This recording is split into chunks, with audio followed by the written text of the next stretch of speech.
MLC ఎన్నికల్లో కాంగ్రెస్కు మద్దతట. ఎవరు? తెలంగాణ జనసమితి పార్టీ అధ్యక్షుడు కోదండరాం గారు.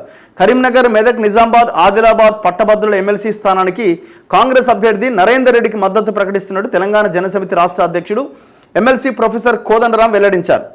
దాంట్లో ఏం పెద్దగా స్పెషల్గా చూడాల్సిన ఇదేం లేదు, వాళ్ళు కాంగ్రెస్కే సపోర్ట్ చేస్తారు.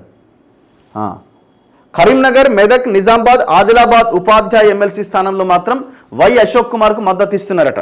ఈ వై అశోక్ కుమార్ గారు ఎవరంటే ఆయన టీపీటీఎఫ్, యూటీఎఫ్ మద్దతు ఆయన పోటీ చేస్తున్నారు. మన దగ్గర కూడా వచ్చినారు, ఇంటర్వ్యూ చేసినాం మనం. నెక్స్ట్ వరంగల్, నల్గొండ, ఖమ్మం ఉపాధ్యాయ ఎమ్మెల్సీ స్థానంలో స్వతంత్ర అభ్యర్థి పన్నాల గోపాల్ రెడ్డికి మద్దతు ఇస్తున్నారట. సో 3 స్థానాల్లో పట్టభద్రుల స్థానంలో కాంగ్రెస్, బీజేపీ పోటీ చేస్తున్నాయి. ఇండిపెండెంట్ పోటీ చేస్తున్నారు బీఎస్పీ నుంచి. అండ్ ఇటు బీజేపీ నుంచి మన 2 టీచర్ ఎమ్మెల్సీస్ నుంచి కాంగ్రెస్ పోటీలో లేదు.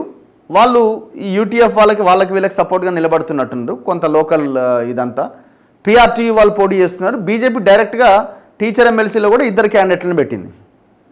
అయితే ఇక్కడ పాయింట్ ఏంటంటే గ్రాడ్యుయేట్ ఎలక్షన్ మీద పెద్ద ఫోకస్ నడుస్తున్నది. ఇగో ఒక్కో ఓటు ఒడిసి పట్టాలి. పట్టభద్రుల ఎమ్మెల్సీ స్థానంపై కాంగ్రెస్ గురి. 42 అసెంబ్లీ నియోజకవర్గాలకు వేరువేరు వ్యూహాలు. 7 మంత్రులు, 23 మంది ఎమ్మెల్యేలకు పార్టీ దిశానిర్దేశం.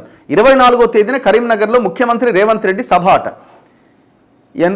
డేట్ ఎంత అండి? 22. 25వ తేదీకి ప్రచారం క్లోజు. 23, 24 2 రోజులు ఉన్నది. 2 రోజులు ఉన్నది. వీళ్ళ ప్రచారము గుండు సున్నా, పెద్ద గుండు సున్నా.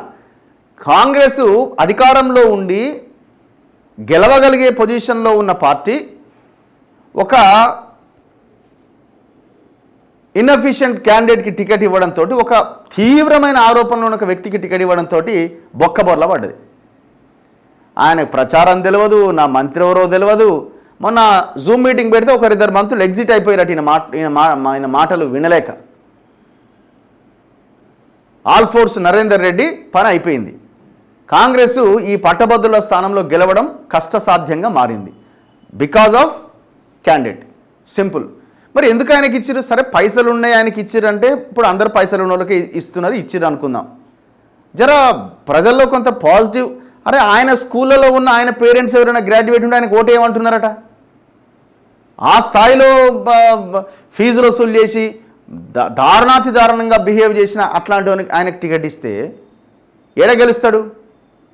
ఇప్పుడు వీళ్ళు ఎందుకు ఇంత హడావుడిగా తేరుకుంటున్నారంటే కింద మీద అవుతుంది వ్యవహారం.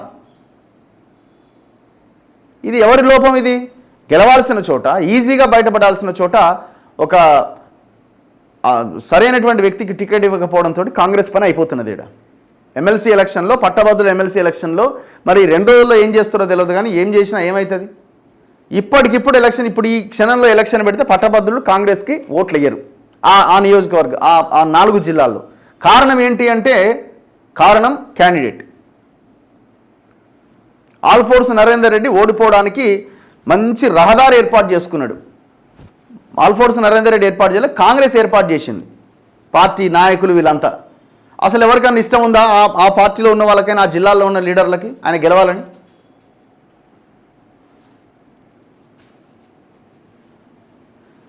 సామాజిక న్యాయం కులగణన అంటే మరి అదే బీసీకి ఇచ్చుంటే అయిపోయేదిగా.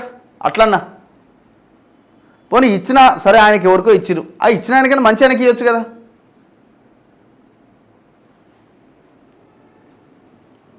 మళ్ళీ ఏంది? 15 జిల్లాలు, 42 అసెంబ్లీ నియోజకవర్గాలు, 271 మండలాల పరిధిలో విస్తరించిన ఈ నియోజకవర్గంలో 3,57,000 మంది పట్టభద్రులైన ఓటర్లు ఉన్నారు.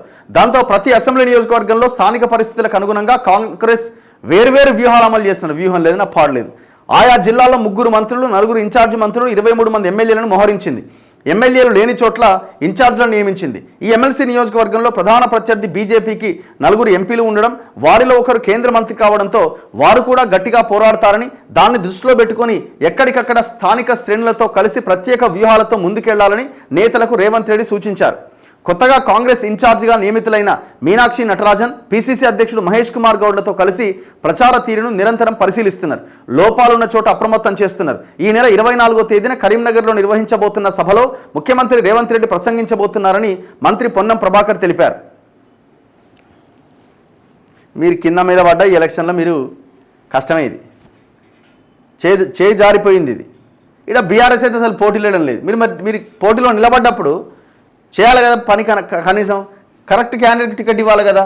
అసలు మోసమా క్యాండిడేట్? ఇది కూడా ఇప్పుడు సెకండ్ ప్రియారిటీలోనే తేలుతుంది ఏదైనా కూడా, ఈ ఎలక్షన్ కూడా.